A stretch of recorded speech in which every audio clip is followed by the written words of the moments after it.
Welcome to Inner Peace Arts Unscripted. I'm your host, James Coleman. I'm a writer and a coach on personal development, spirituality, and social change. You can check out my blog at innerpeacearts.wordpress.com, Facebook and Twitter at innerpeacearts1. And today's episode is about fantasy and reality, and the difference between the two, and some transitions, right? The main point I want to make about the difference between fantasy and reality is the number of details. In fantasy, there are many, many, many fewer details than in reality. And in fantasy, the feelings are exaggerated. We all have lots of different kinds of fantasies, some very personal, some public, as in utopic and utopia type feeling fantasies where everybody just gets along, right? But this notion of fantasy and fantasizing is actually important for the development of your imagination, for exploring different options, and as one person said, having hypotheses die in your stead. I forget what philosopher said that, but you make up stuff, you test, and you see what can possibly work or not work. But the other thing about fantasy is fantasy can skip over the rules of reality. And so I would suggest that part of our fantasizing starts to include more and more rules of reality, so that we're actually creating simulations in our minds that can actually translate into something that is real. And I think we want to be in a place where we like reality more than the fantasy. And this can be difficult in a culture, especially a culture like the American or Western culture, where there's so much fantasy available that we really skip over reality and often think that it's not worth our time, when in fact it's reality that makes the presentation of that fantasy possible.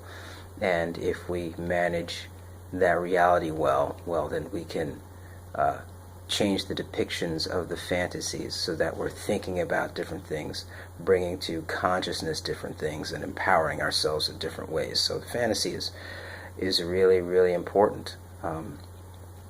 But knowing reality through observation and pattern matching, and seeing patterns and creating predictive patterns is actually the way to go. And that is the heart of what we should be desiring, thinking about, wanting to get good at, right?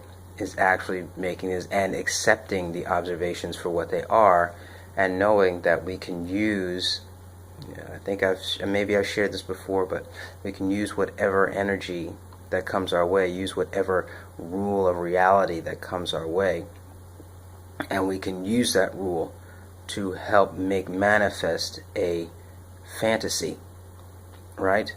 Because we can take the fantasy and say, okay, these are the rules, how can I make it work, right?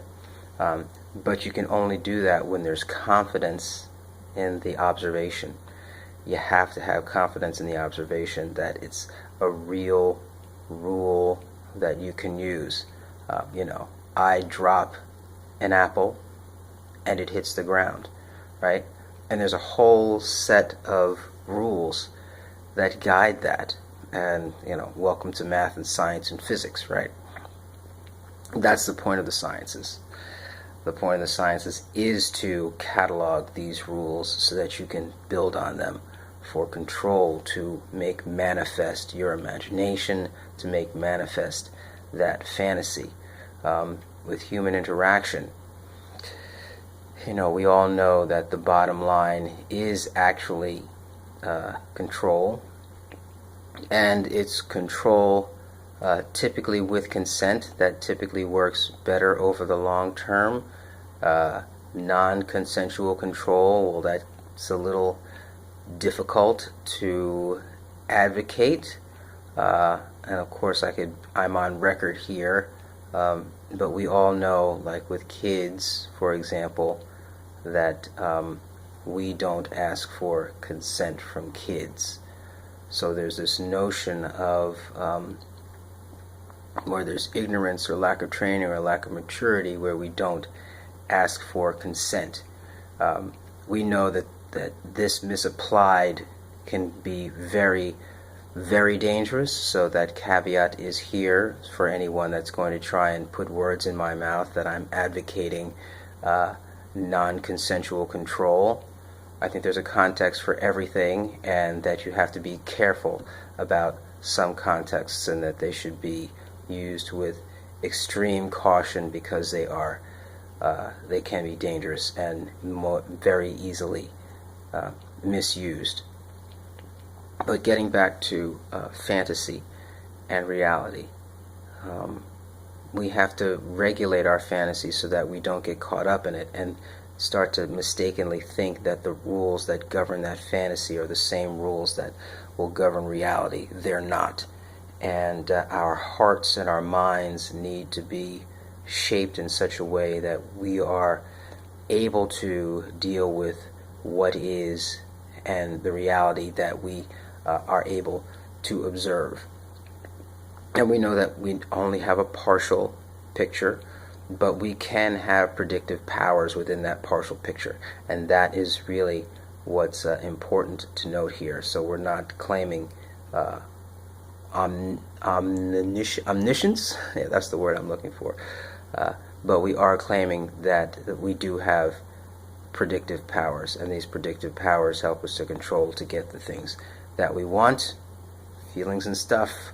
I'll repeat it over and over again, so we're not going too far off, and make sure that we're grounded in our perspective. So that's it. Feelings. Fantasy and reality. Fantasy is good, has a good role in terms of imagination and things that you want and things that you like to do, and motivating and access to energy and all that kind of stuff. And reality is more fun, more real, more stable, more has many more details, and if you're able to manage those details in order to make that fantasy a reality, well, then the feelings of reality are actually off the charts compared to the feelings of fantasy. And I think that's one of the things that we underestimate, is that the work and the effort that it takes to make something real is so much more I find so much more satisfying than any fantasy. Just because it's real, it's touchable, it's fungible, it's